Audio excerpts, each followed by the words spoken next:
Hi, good afternoon. I'm Christine Gregorio, and you can call me Teen.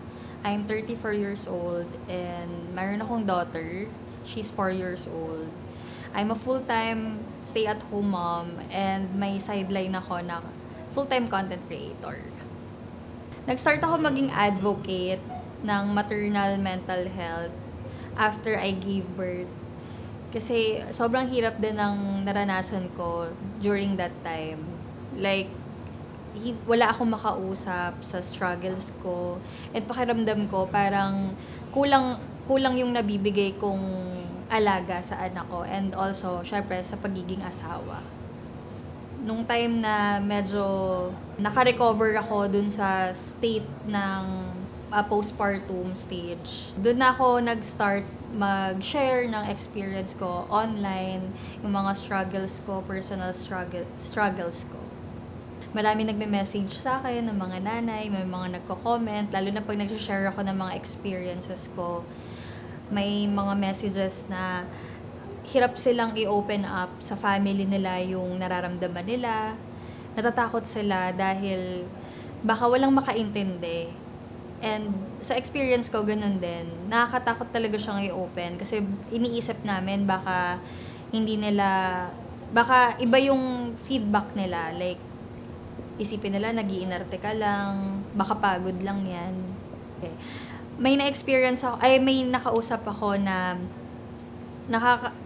ano ba, nandun na siya sa part na suicidal na yung mga thoughts niya.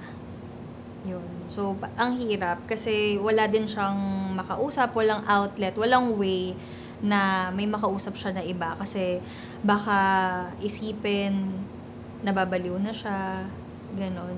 Or baka maging iba yung dating sa iba pagka na-open up niya yun.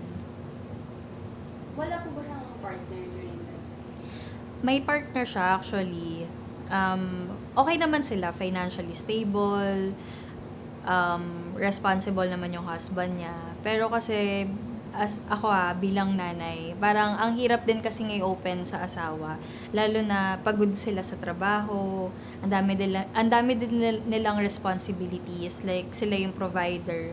Syempre as asawa, may bahay. Parang ang iniisip kasi namin, nahihirapan silang ang iniisip namin, baka dagdag din kami sa problema nila, sa alalahanin nila, lalo na sila yung nasa labas, nagtatrabaho para ma-provide yung mga kailangan namin sa loob ng bahay. Actually, pare-parehas lang. Kulang kami sa support and sa pag-unawa, lalo na sa family, sa mga relatives. Kasi ang ina-expect sa amin ng mga nanay is, kaya mo yan. Kumbaga, nasa sitwasyon ka na, pinili mo yung sitwasyon na yan. Kaya ang iniisip ng iba sa amin na kaya namin, kahit na nakakapagod. Pero sa totoo lang, sobrang hirap. Like, hindi namin ma-explain yung nararamdaman namin. Kasi yung pagod, yung physical na pagod, exhaustion, mapapahinga mo siya. Pero once na naging nanay ka na kasi, yung utak mo, 24/7 siyang kumikilos. For 24/7 na ang daming iniisip. Like, yung mga scenario na hindi naman dapat, yung mga scenario na hindi pa nangyayari, naiisip na namin. Ang dami naming worries. And yun, una sa lahat, syempre yung anak namin, iniisip namin na tama ba yung pag-aalaga namin, tama ba yung ginagawa namin. So, bali nagiging na po siya, mentally and physically draining na po para ma-process yung nararamdaman. Yes. Sobrang hirap niyang i-open sa taong alam mo na hindi, lalo na, ang hirap niyang i-open sa tao na alam mong hindi ka maintindihan. Kaya mas okay din sa amin na nanay sa nanay, makipag-usap sa nanay. Pero minsan din kasi, depende din talaga sa kausap. Minsan may mga nanay na parang, pag hindi niya naranasan yung naranasan mo, hindi rin niya maintindihan. Dahil yun, magkakaiba kami ng journey. bawat nanay magkakaiba ng journey. May mga nanay na hindi nahirapan before and during pregnancy. May mga nanay na simula pagbuntis, hirap na sila hanggang sa lumabas yung bata. Actually, ano po yun, nag-aalign sa kwento ng isang mother po, si Mami Trina.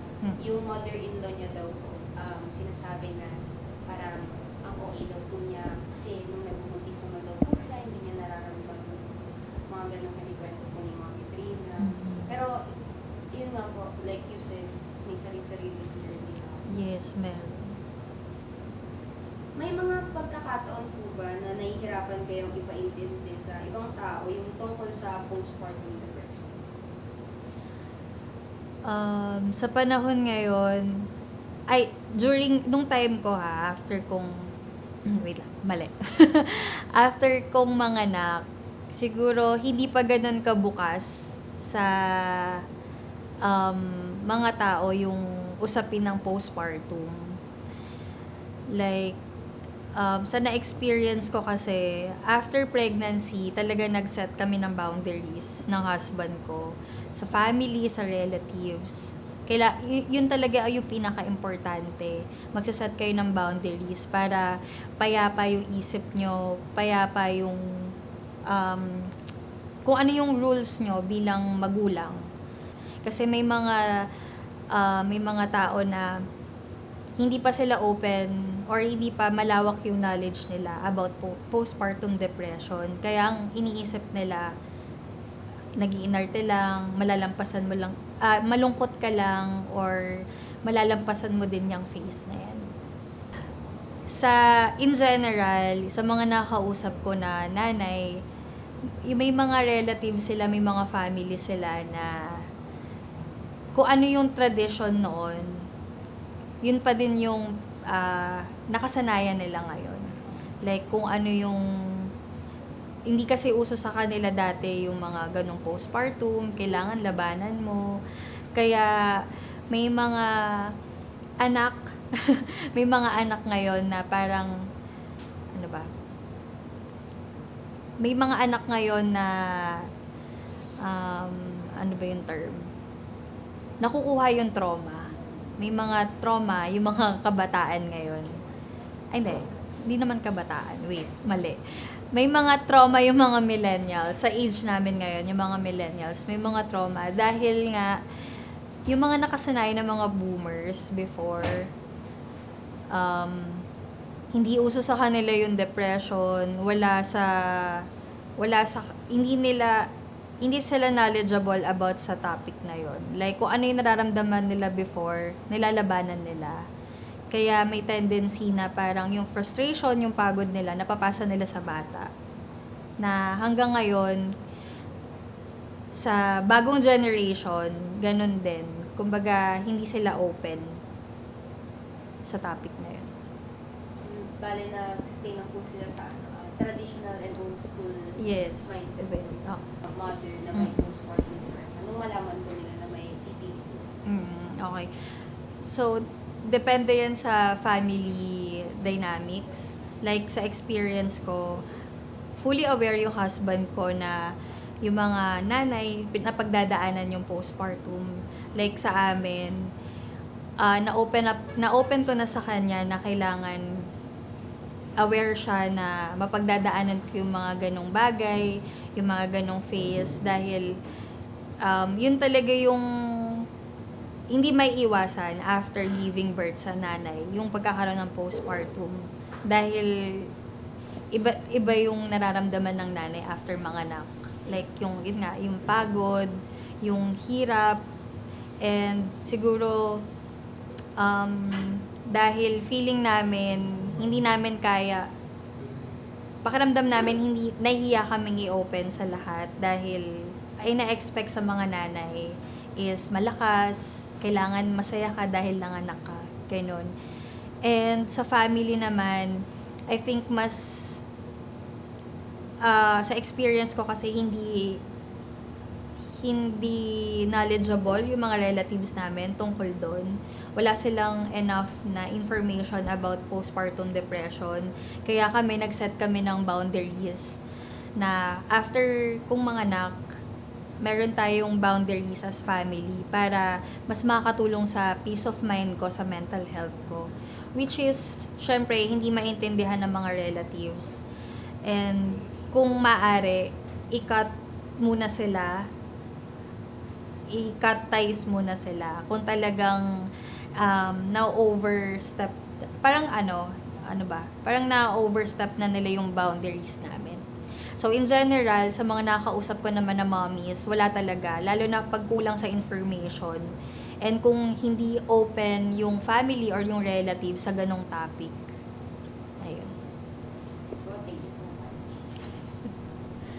Ano po yung mga ginagawa ninyo para matulungan yung mga mothers and yung mga family po nila na mas maintindihan yung postpartum depression or postpartum itself? Ayun, isa sa mga naging outlet ko after pregnancy is yung content creation. So, sinashare ko yung mga journey ko, personal struggle and experience ko na nararanasan during that time. So, isa sa mga contents ko din is to give awareness din, hindi lang sa nanay, kundi sa mga tatay and sa family nung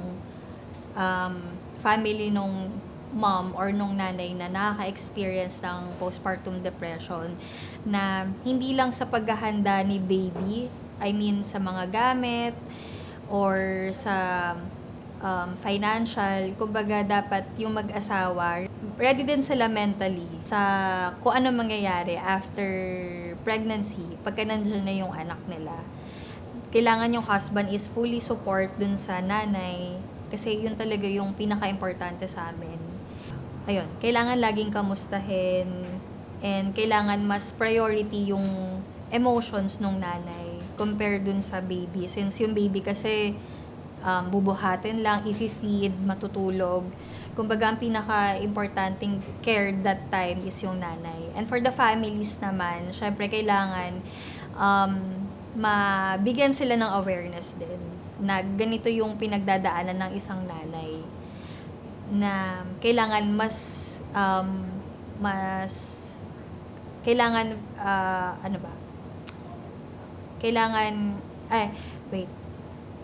kailangan fully aware, kailangan mabigyan ng awareness yung family na fragile ang isang nanay na nagbigay,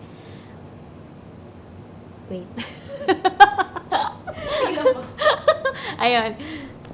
Kailangan mabigyan yung family ng awareness na yung isang nanay na nanganak is very fragile sa lahat ng aspect, mentally, physically, and emotionally. Ayun. Pwede niyo din po ba i-bring up yung nakwento niyo po kanina? Yung sa puso. Opo, na sabi niyo po, mahirap po parang i-categorize yung postpartum depression kasi ang lawak. Yeah. May postpartum rate.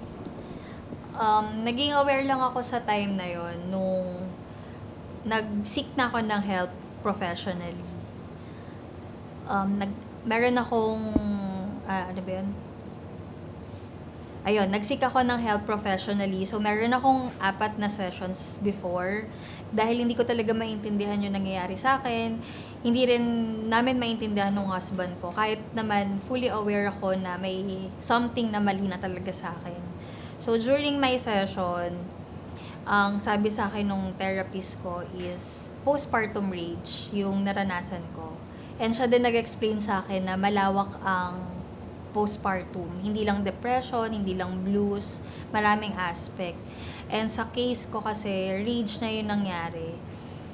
Like, isang araw na lang, siguro sa sobrang pagod, bigla na lang akong sumabog. Yun. Since breastfeeding, ako pa yung gumagawa sa bahay, ako lang mag-isa. During daytime, since yung husband ko nga nagwo-work siya, 8 to 5, so ang uwi niya mostly mga 7, and malayo din yung inuuwian namin. So, ganun. Kumbaga, patong-patong na pagod, puyat, and yung mental state namin talaga hindi maayos. So, na-experience ko yung rage na yon na hindi ko akalain na mararanasan ko. Thank you for sharing that. Kasi tawag dito, parang naging common theme din po siya sa, ayun po, kayo na po yung pangatlo na nag-bring up po ng postpartum rape. Na-bring up din po siya ni Mami Judy, ni Mami Trina, and then yung anonymous mother. Ayun. So, kasi na ba tayo? Yan, last 2 questions na po. So, sa lahat po ng mga naging karahasan. Karahasan? Huwag na po. Karahasan? Mali. So, sa lahat po ng naging karanasan ninyo bilang advocate, ano po yung mga pinakamahalagang natutunan nyo about maternal mental health? For me, ang natutunan ko sa maternal mental health is kailangan talaga ng support ng husband. Yun talaga ang pinaka-importante. Fully support, and then support na rin ng family. And syempre, kailangan makahanap yung nanay, kailangan makahanap ng, ano ba? Tama ba? Ako ba? Kailangan makahanap yung isang mom ng support or safe space, like mom community, na talagang maiintindihan siya and masusuportahan siya. Hindi lang sa, masusuportahan siya emotional and mentally. May mga ano po ba? May mga na-encounter na po kaya na parang communities or social groups po online about postpartum depression? Meron ba? Parang wala. Diba? Ay, parang wala. Oo Diba? nga. Parang wala. Actually, At dahil dyan, gagawa ako. actually, naisip ko na yan eh. Kumbaga, naisip ko na siya before kasi sobrang, parang naghahanap ako ng mom communities. Wala akong mahanap. More on kasi ang mga mom communities ngayon is matataas. Kumbaga, hindi na open yung topic na yon. Nandun sila sa side ng positive motherhood. Nandun sila sa good side of motherhood. Pero yung dark side of motherhood, wala pa akong na-encounter na community na talagang open, na vulnerable, i-open yung mga ganong side. Actually po, yun din po yung na-recommend ng panel namin na gawin. So, gagawa na din po kami ng community for mothers para po makapag-open up po sila about those kinds of things na yun nga po. Kasi nung naghanap din po kami ng social groups para po makipag-collaborate, yung mga mommy groups po, either inactive na, like sobrang tagal na po nung last post, or naging buy and sell na po sila ng mga... Actually, yun yung mahirap eh. Kasi nung time na ako, naghahanap ako ng mom community since wala rin akong friends na ang layo ng ang layo na, kumbaga hindi na ako makarelate sa mga friends ko since yun nga nanay ako, and may mga ibang nanay din naman akong friends na hindi na-experience yung na-experience ko. So during naghahanap ako ng mom community, more on content creation, yun. Kumbaga community sila ng content creators. Pero wala talaga yung topic na ganito about postpartum, about depression, yung dark side of motherhood. And may mga communities naman, malawak yung communities ng nanay, merong breastfeeding, ganyan. Pero ito, wala talaga. So, last question. Okay. Kung may message po kayo para sa mga nanay na nakakaranas ng PPD or postpartum depression, and since sa family na rin, Huwag kayong matakot na mag-open up. Communication talaga yung importante. Kahit sobrang babaw nung nararamdaman nyo or nang naiisip nyo, kailangan i-open nyo siya sa husband nyo. And kailangan, importante din na huwag nyong itago kasi pag nag-pile up yung emotion na yon, pag nag-pile up yung mga iniisip nyo, sobrang mas lalo kayong mahihirapan. And kailangan makahanap ka ng taong safe and alam mong may intindihan ka sa sitwasyon mo.